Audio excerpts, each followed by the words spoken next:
Ravi's International School. Trust assured for your child. A sprawling, safe and home-like campus for residential and day scholars. Call 7331 తర్వాత రాజశేఖర రెడ్డి గారు నన్ను పిలిపించి దివాకర్ రెడ్డి గారికి చెప్పి మరి మా మేనమామ ప్రొద్దుటూరు ఎమ్మెల్యే వరదరాజరెడ్డి గారికి ఇద్దరికి చెప్పి ప్రకాష్ని రమ్మని చెప్పి పిలిపించి నాకు చెప్పారు, సర్వీసు చేస్తాను, ప్రజలకు సేవ చేస్తాను, బాగానే ఉంది, ఫ్యాక్షన్ జోలికి వెళ్ళకు, ఫ్యాక్షన్ బిఫోర్ ఫ్యాక్షన్ చేశారు కొంత అంటే మేము గతంలో పరిటాల రవిని మేము ఎదిరించాల్సి వచ్చింది.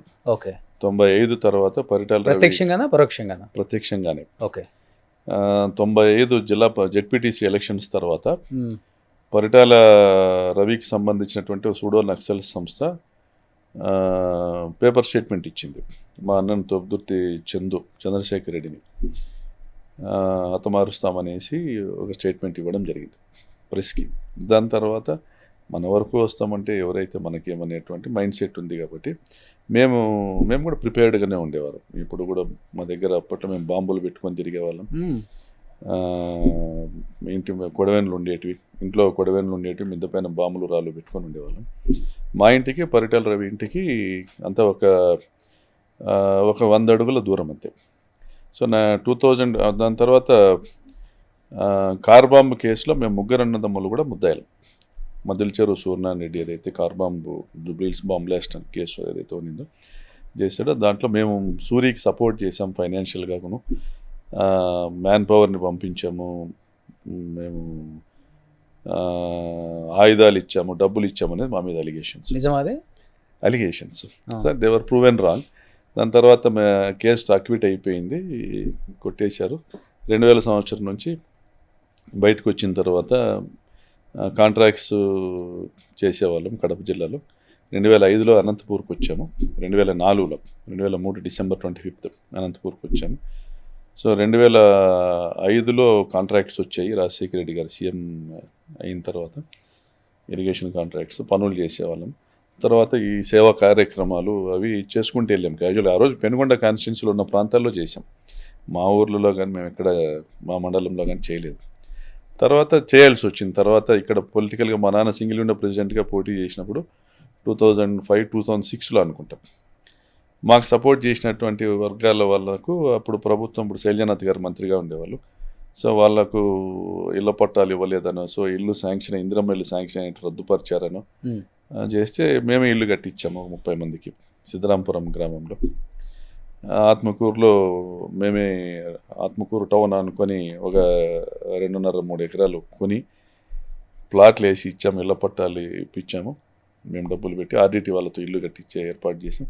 ఆ రకంగా చేసుకుంటూ వచ్చాం. మన ఎక్కడ అవసరం అంటే నాకంటే బాగా మా రెండో అన్న ఉన్నాడు, చందు అంటారు, చంద్రశేఖర్ రెడ్డి. ఆయన ఎవరు ఏది అడిగినా కూడా కాదండు, ఎవరు ఏది అడిగినా కాదనలేడు, చేయాలంటే చేయాలి, అప్పు చేసాను ఇంకోటి తెచ్చాను తెచ్చి చేసేవాడు. నాకు ఆదాయ వనరులు ఉండేటివి, ఖర్చు పెట్టుకుంటూ పోయాం. ఒకవైపున ఈ ఉచిత బోర్లు ఇవన్నీ ఒక రోజు కాదు కదా, దాదాపు సంవత్సరం పాటు జరిగింది. ఆ 960 మందికి 69 మందికి ఈ యాక్టివ్ బోర్లు ఉచిత బోర్లు వేయడం కానీ గొర్రెలు పంపిణీ ఇవే కూడా ఒక సంవత్సరం పైన జరిగింది. తర్వాత రాజశేఖర రెడ్డి గారు పిలిచారు, టికెట్ ఇచ్చారు. పేరూరు డ్యామ్ జలసాధన సమితిని ఏర్పాటు చేసి పేరూరు డ్యామ్కి హంద్రీనివా నీళ్ళు తీసుకురావాలని ఒక ప్రాజెక్ట్ డిజైన్ చేసి దాని మీద ఉద్యమం చేశాం. ఆత్మకూరు లిఫ్ట్ ఇరిగేషన్ స్కీమ్ ఏర్పాటు చేయాలి, ఇది డిపిఆర్లో ఉన్నింది, శివరామకృష్ణయ్య గారి హంద్రీనివా డిపిఆర్లో ఇది ఉన్నింది, దాన్ని ఆచరణలోకి తీసుకురావాలని దాని మీద ఉద్యమం చేశాం. అప్పుడు గవర్నమెంట్ టెండర్లు పిలిచింది. టెండర్లు పిలిచిన తర్వాత మా క్రెడిట్ మాకు రావడంతో టెండర్లు రద్దు చేసింది. పేరూరు డ్యామ్ జలసాధన సమితి ఏర్పాటు చేసి పేరూరు డ్యామ్కు లిఫ్ట్ ఇరిగేషన్ స్కీమ్ తీసుకురావాలని ఉద్యమం చేసాము. ఇవన్నీ కూడా తర్వాత 2009 ఎన్నికల సభలో రాజశేఖర రెడ్డి గారే ఆయన ప్రసంగంలో హామీ ఇచ్చారు, పేరూరు డ్యామ్కి హంద్రీనివా నీళ్ళు ఇస్తామనేసి. సో ఇవన్నీ జరిగాయి ప్రజల కోసము, ప్రజలకు నీళ్ళు ఇవ్వడం కోసము, ఫ్యాక్షన్ కుటుంబాల వైపు వెళ్ళకోకుండా వాళ్లకు స్వయం ఉపాధి కల్పించేదానికోసం మాకున్నటువంటి ఆదాయ మార్గాల ద్వారా చేతనైనంత మేరకు సాయం చేశాం. దాని తర్వాత ప్రజలు మమ్మల్ని ముందుకు నడిపించారు. ఇప్పుడు ఏదైతే పేరూరు డ్యామ్ అన్నారో, ఈ రాక్ క్రీట్ మీ బ్రదర్స్ సంబంధించిన కంపెనీ, దానికి చాలామంది రైతుల భూముల్ని మీరు ఇచ్చారు, వాళ్ళని ఇబ్బంది పెట్టి ఆ కంపెనీకి అనే మాట వాస్తవమా? రాక్రేట్కి పేరూరు డ్యామ్కి సంబంధం ఏంటండి? Hmm. మీరు మిస్టేక్ అని. పేరూరు డ్యామ్కి నీళ్ళు తెచ్చాం. Hmm. జగనన్న సీఎం అయిన తర్వాత ఒక టీఎంసీ నీళ్లను అలకేట్ చేశారు పేరూరు డ్యామ్కి. హంద్రీనీవ కాలువ నుంచి మడక్సిర బ్రాంచ్ కెనాల్ ఏదైతే రొద్దం మండలంలో తురకలాపట్నం అనే విలేజ్ దగ్గర ఆ కెనాల్ నుంచి వాటర్ రిలీజ్ చేస్తే పెన్నా రివర్లో నీళ్లు పడతాయి. ఆ పెన్నా రివర్లో ఒక 60 కిలోమీటర్ల మేరకు మేమే మా ఓన్ ఫండ్స్ ప్లస్ దాతల సహకారంతో ఒక 60 కిలోమీటర్ల కెనాల్ దవ్వాం పెన్నా రివర్లో. పెన్నా రివర్ చాలా వెడల్పు ఉంటుంది, 100 మీటర్ల పైన 100-150 మీటర్ల వెడల్పు ఉంటుంది. మనం నీళ్ళు ఇవ్వగలిగేది ఒక 4-5 మీటర్లు లేదా 5-6 మీటర్ల వెడల్పుతో నీళ్ళు ఇవ్వగలుగుతాం. సో ఆ మేరకు ఒక కెనాల్ దవ్వి నాగలమడక దగ్గర కర్ణాటకలో నాగలమడక చెక్ డ్యామ్ నింపి పేరూరు డ్యామ్ నీళ్ళు ఇచ్చాం. ఓకే. 3 సంవత్సరాలు మా ప్రయత్నము ఫలించింది. భగీరథుడు వరుణదేవుడు కూడా కరుణించాడు. వర్షాలు బాగుపడ్డాయి. 3 సంవత్సరాలు పేరూరు డ్యామ్ కంటిన్యూస్గా నీళ్ళు వచ్చాయి. ఒక సంవత్సరం అయితే చివరిలో దాదాపుగా 100 రోజుల పాటు పేరూరు డ్యామ్ గేట్లు ఎత్తి నీళ్ళు కిందికి వదిలాం పెన్నా రివర్లో. సో పెన్నా రిజర్వేషన్ అనేటువంటి కార్యక్రమం జరిగింది. మా వృతభక్తిగా నా ప్రయత్నానికి తోడు భగవంతుని సంకల్పం కూడా సాయం కూడా దాంట్లో యాడ్ కావడం జరిగింది. ఫలితంగా నియోజకవర్గ వ్యాప్తంగా మంచి పేరు వచ్చింది. గ్రౌండ్ వాటర్ పెరిగింది. 1000 బోర్లలో రీఛార్జ్ అయ్యాయి. పరిటాల సునీత సొంత గ్రామంలో కూడా బోర్లు రీఛార్జ్ అయ్యాయి. దాని తర్వాత టీడీపీ గవర్నమెంట్ వచ్చిన తర్వాత పరిటాల సునీత వచ్చినాక మొన్న మళ్ళీ పేరూరు డ్యామ్ గేట్ల రిపేర్ల పేరుతో గేట్లు ఇప్పదీసి పక్కన పెట్టారు. ఉన్న నీళ్ళు కూడా కిందికి వెళ్ళిపోయాయి. ఇప్పుడు వర్షాలు వస్తే కిందికి వెళ్ళిపోతాయి. కానీ పేరూరు డ్యామ్కు నీళ్ళు ఇచ్చేటువంటి ఆలోచన కూడా ఆమె చేయట్లేదు. ఆమె పైన విమర్శలు కూడా ఉన్నాయి. ఈ జగనన్న కాలనీలో అసలుకి భూమి పూజ చేయకుండానే అకౌంట్లు నుంచి కొన్ని కోట్లు డ్రా చేయించారు, కొన్ని కోట్లు దోచుకున్నారు జగనన్న కాలనీ పేరు చెప్పేసి అని రకరకాల ఆరోపణలు వచ్చినాయి కదా.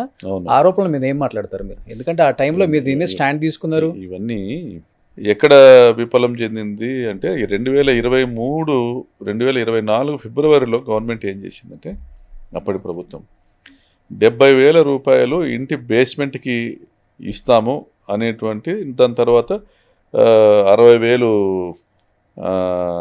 గోడలకి 50,000 స్లాబ్కి అనేటువంటి ఒక సర్కులర్, ఇంటర్నల్ సర్కులర్ వాళ్ళు మాకు చూపించి ఈ పద్ధతిలో ఈ స్టేజ్ వైజ్ పేమెంట్ ఉంటుంది, దీని ప్రకారం కాంట్రాక్టర్లను మొబిలైజ్ చేయమని అడిగారు. సో ఆ రకంగా రాక్రేట్ సంస్థను కూడా తీసుకొచ్చాం. మా చిన్నయ్యన కొడుకు అమర్నాథ్ రెడ్డి రాక్రేట్ సంస్థను కూడా తీసుకొచ్చాం. వాళ్ళు కట్టుకుంటా వెళ్ళారు. క్వాలిటీ కన్స్ట్రక్షన్ కోసం దాదాపు 18 కోట్ల రూపాయలు విలువైన బ్రిక్ మిషన్స్ కొన్నారు. ఒక 4-5 కోట్ల రూపాయలు విలువైనటువంటి సెంట్రింగ్ మెటీరియల్ కొన్నారు. సో చాలా ఇన్వెస్ట్ చేశారు దాన్ని. మీరు గమనించాల్సింది ఏంటంటే ఈ ప్రాజెక్ట్ కంప్లీట్ చేయాలన్న ఉద్దేశం ఉంటేనే అంత మిషనరీ కొంటారు. వచ్చిన కాడికి తీసుకుందామంటే ఏదో రెంటెడ్ మిషన్స్, లేదంటే ఎక్కడ దొరికితే అక్కడ చీప్లో దొరికితే బ్రిక్స్ తీసుకొచ్చి కట్టేసి అనిపించవచ్చు. ఇది జగన్మోహన్ రెడ్డి గారు ఇల్లు కట్టి ఇస్తాము అన్నటువంటి ఇచ్చిన హామీ నిలబెట్టడానికి చేసే, కానీ ఎక్కడ కూడా అర్హులైన వాళ్ళకైతే రాలేదన్నది ఒక ప్రతి చోట మనకి వినపడుతూనే ఉంది. అలా కదా, మీకు 2 ఇళ్ళు 3 ఇళ్ళు ఉన్న వాళ్ళకి కూడా జగనన్న ఇల్లు వచ్చింది. అలా కాదు, మీరు ఎక్కడైనా ఉంటే కేసు టు కేసు చెప్పండి, దాని గురించి డిబేట్ చేద్దాము. అర్హత లేనిది సచివాలయ వ్యవస్థ అనేది మనకుంది రాష్ట్ర ప్రభుత్వంలో. అర్హత లేనిది ఎవరికి ఇల్లు ఇవ్వడానికి లేదు. గతంలో ఎవరికైతే ఇందిరమ్మ ఇల్లు వచ్చాయో వారికి ఇప్పుడు జగనన్న కాలనీలో ఇల్లు ఇవ్వలేదు.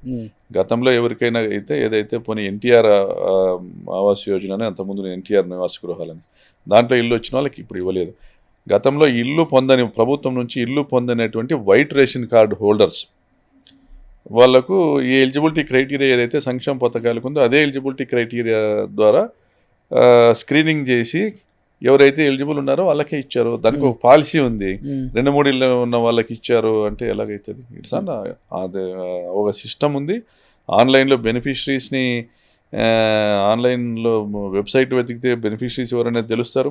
మరి పొలిటికల్ పార్టీస్ ఏం చేస్తున్నాయి? అప్పటి ప్రతిపక్షం ఏం చేసింది? ఇప్పుడు అధికార పక్షం కదా ఏం చేసినారు?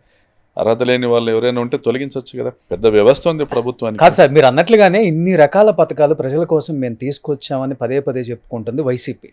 ఇన్ని రకాల పథకాలు ప్రజల కోసం, లేకపోతే అర్హులైన వాళ్ళ కోసం, లేకపోతే లేని వాళ్ళ కోసం పేద వాళ్ళ కోసం తీసుకొస్తే 11 సీట్లకు వైసీపీని ఎందుకు కూర్చోపెట్టారనే దానికి ఏం చెప్తారు అసలుకి? మొన్న కేతిరెడ్డి మాట్లాడాడు, మీరు ఎలా గెలిచారో మాకు తెలుసు అని ఒక ప్రతిపక్ష ఎమ్మెల్యేని ఉద్దేశించి మాట్లాడి ఈవీఎంలో వల్ల గెలిచారనేది అతని ఒపీనియన్. మీకు 151 వచ్చినప్పుడు కూడా ఈవీఎంఏ చెప్పొచ్చు కదా మరి. అంటే అతని ఒపీనియన్. మరి కొంతమందికి ఇంకొక ఒపీనియన్, ప్రజలకు ఒక ఒపీనియన్, మీకు ఒక ఒపీనియన్. సరే, సుమన్ టీవీలో మీ పర్సనల్ అండ్ బిజినెస్ ప్రమోషన్స్ కోసం కింది నెంబర్కి కాంటాక్ట్ చేయండి.